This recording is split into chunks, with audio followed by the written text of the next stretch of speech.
Hello, Anil Muhammad. അദ്ദേഹം ഒരുപാട് നാൾ മുമ്പ് അദ്ദേഹത്തിന്റെ വീഡിയോകളൊക്കെ ഞാൻ കാണാറുണ്ടായിരുന്നു, കമന്റും എഴുതും.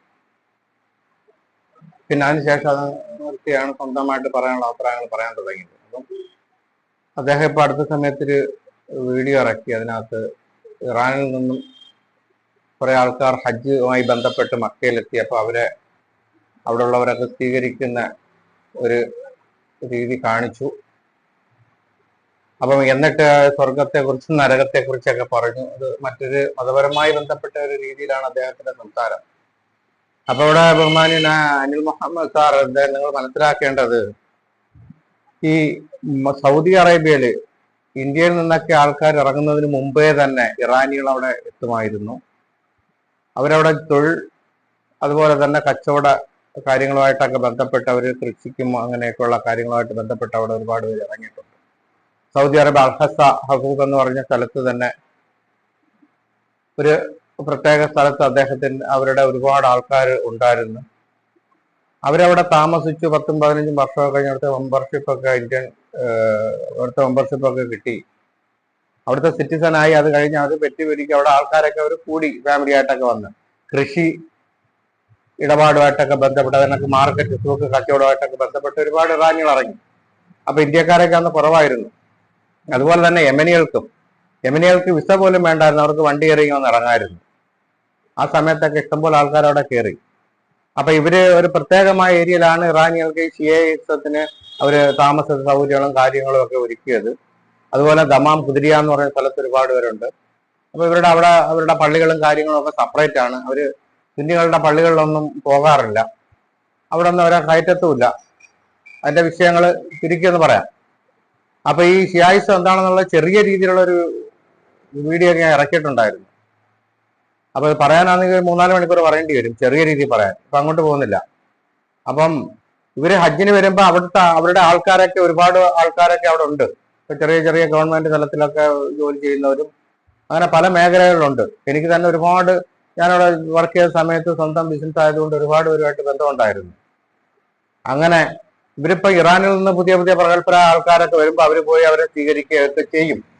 അത് രാജ്യത്തിന്റെ, സൗദി അറേബ്യയുടെ ഔദ്യോഗികമായിട്ടുള്ള ഒരു രീതികളോ അല്ലെങ്കിൽ അവിടുത്തെ സർക്കാർ നിയോഗിക്കപ്പെട്ട ആൾക്കാരോ ഒന്നും അല്ല.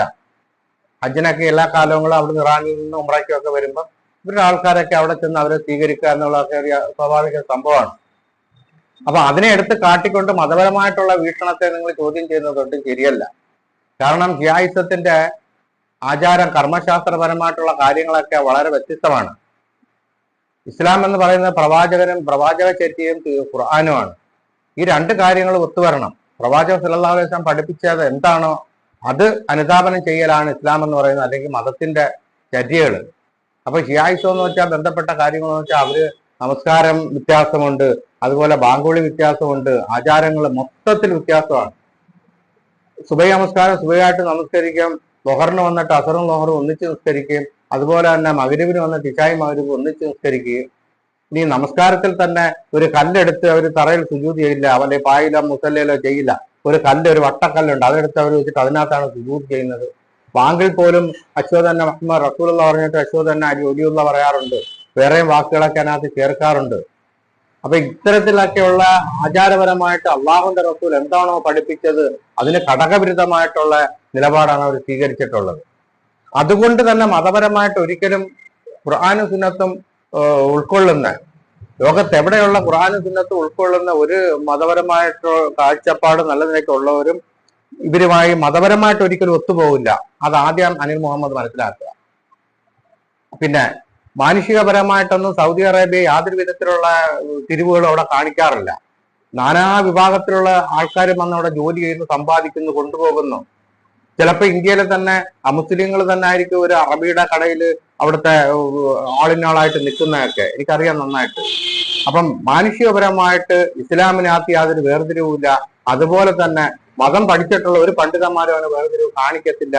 സൗദി അറേബ്യയിൽ അങ്ങനെ ഒട്ടും വേർതിരിവ് കാണിക്കത്തില്ല മാനുഷികപരമായിട്ട്. എന്നാൽ മതപരമായിട്ട് നോക്കുമ്പോൾ അത് അള്ളാഹു റസൂലും പഠിപ്പിച്ച ചര്യയോടെ നീങ്ങുന്ന കാര്യങ്ങൾ മാത്രമേ ചെയ്യാൻ പറ്റൂ. അതിന് യാതൊരു സംശയമില്ല. അതെന്താണെന്ന് ഇസ്ലാമിനെ പഠിച്ചവർക്ക് മനസ്സിലാക്കാൻ കഴിയും. അപ്പൊ അതിനെ കൂട്ടിക്കുഴച്ചുകൊണ്ട് അനിൽ മുഹമ്മദ് നാട്ടിലുള്ള ബഹ്മാന്യനായ ചുഴലി അബ്ദുള്ള മൗലവി, അതാണ് അനസ് മൗലവി, മുജാഹിദ് പണ്ഡിതന്മാരെയൊക്കെ എടുത്തു തന്നെ പറയാണ്. മുജാഹിദ് പണ്ഡിതന്മാരെയൊക്കെ പല വീഡിയോകളിലും ഇങ്ങനിട്ട് തേജോവധം ചെയ്യുന്നത് കേട്ടിട്ടുണ്ട്. സുഹൃത്തെ, നിങ്ങൾ ആദ്യം ചെയ്യേണ്ടതെന്ന് വെച്ചാൽ എന്താണ് ഇസ്ലാം എന്ന്, ഖുർആനും സുന്നത്തും എന്താണെന്ന് ഒന്ന് പഠിക്കുക. അത് മനസ്സിലാക്കി കഴിയുമ്പോൾ നിങ്ങൾ ഇത്തരത്തിലുള്ള ഈ പ്രവണത അങ്ങ് മതിയാക്കും. അത് പഠിക്കണം. ഇപ്പൊ ഇറാനിൽ അമേരിക്ക വന്ന് യുദ്ധം നടത്തുന്നു, പശ്ചിമേഷ്യൻ രാജ്യമാണ്. അവിടെ അമേരിക്ക വന്ന് യുദ്ധം നടത്തുമ്പോൾ തീർച്ചയായിട്ടും അതിന്റെ തിക്തഫലങ്ങൾ ഈ ഏഷ്യൻ രാജ്യങ്ങൾ കൂടുതലും അനുഭവിക്കേണ്ടതുണ്ട്. യൂറോപ്യൻ രാജ്യങ്ങൾ പോലും അതിന്റെ തിക്തഫലങ്ങൾ അനുഭവിക്കേണ്ടതുണ്ട്.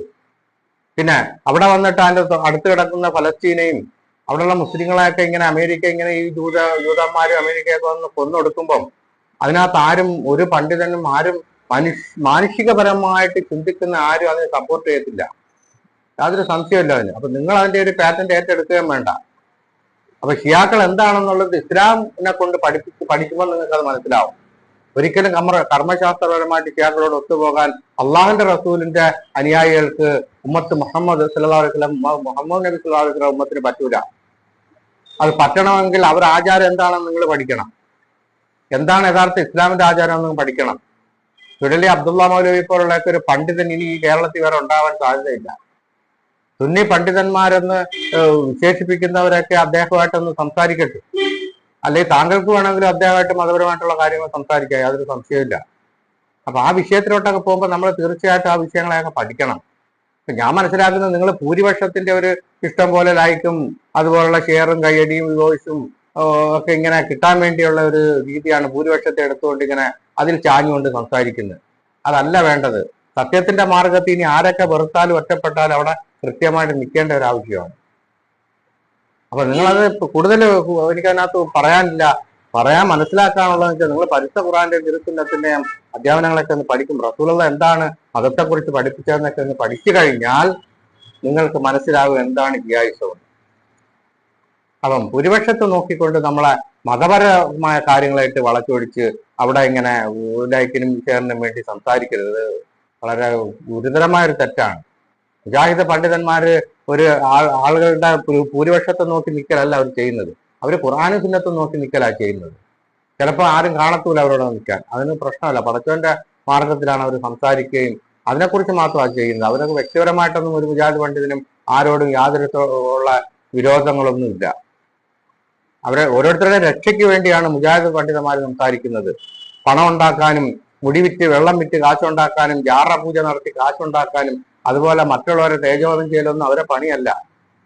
യഥാർത്ഥ മതം എന്താണെന്നുള്ള മനുഷ്യന് പഠിപ്പിച്ചു കൊടുക്കുന്നു, അത്രയേ ഉള്ളൂ. അപ്പൊ ബഹുമാന്യനായ സുഹൃത്ത് അനിൽ മുഹമ്മദ് ഇതൊക്കെ ഒന്ന് മനസ്സിലാക്കുക, പഠിക്കാൻ ശ്രമിക്കുക. ഇസ്ലാം എന്താണ്, തനതായിട്ടുള്ള ഇസ്ലാമെന്നും അള്ളാഹുവിന്റെ റസൂലിന്റെ ചര്യ എന്താണെന്ന് മനസ്സിലാക്കിയതിന് ശേഷം മുജാഹിദ് പണ്ഡിതന്മാരെ പുറകെ നടന്ന് വെടിവെച്ചാൽ പോരെ. നിങ്ങൾ പഠിക്കാൻ ശ്രമിക്കുക. അതുപോലെ ഷിയായിസം എന്താണെന്ന് പഠിക്കാൻ ശ്രമിക്കുക. ഇന്നിപ്പം നമ്മൾ മനസ്സുകൊണ്ട് തീർച്ചയായിട്ടും ആ രാജ്യത്തോടെ നിൽക്കത്തുള്ളൂ. കാരണം സാധുക്കളെയൊക്കെ വന്ന് ഈ തീവ്രവാദികളായ ഇസ്രായേലും തീവ്രവാദിയായ അമേരിക്കയും വന്ന് സഖ്യകക്ഷികളും വന്നിട്ട് അടിച്ചു നിരത്തുമ്പോൾ തീർച്ചയായിട്ടും നമ്മൾ ആ കാര്യത്തിൽ അവരോടെ നിൽക്കൂ. ഫലസ്തീൻ്റെയോടൊപ്പം നിൽക്കൂ, അതുപോലെ ഇറാൻ്റെയോടൊപ്പം നിൽക്കൂ. അതുപോലെ തന്നെ വ്യക്തിപരമായിട്ടുള്ള കാര്യം ഞാൻ പറയുന്നത് നിൽക്കത്തൂ. അതുപോലെ തന്നെ ലെബനോന്റെ കൂടെ നിൽക്കൂ. അകാരണമായി വന്ന് സാധുക്കളെ കൊല്ലുമ്പോൾ അതോട് ഇനി എവിടായാലും അങ്ങനെ നിൽക്കത്തുള്ളൂ. അപ്പൊ അവിടെ ആ വിഷയത്തെ അങ്ങനെയാണ് മനസ്സിലാക്കേണ്ടത്. മതകാര്യമായിട്ട് പഠിക്കുക, രാജ്യസ്നേഹത്തിന്റെ കാര്യം അങ്ങനെ പഠിക്കുക, അതുപോലുള്ള മറ്റുള്ള എല്ലാ കാര്യങ്ങളും അങ്ങനെ തന്നെ മനസ്സിലാക്കാൻ ശ്രമിക്കുക. ഒന്നിനോടിട്ട് കുഴയ്ക്കാതിരിക്കുക. അത് തെറ്റായ ഒരു കാര്യമാണെന്നാണ് എൻ്റെ വീക്ഷണം.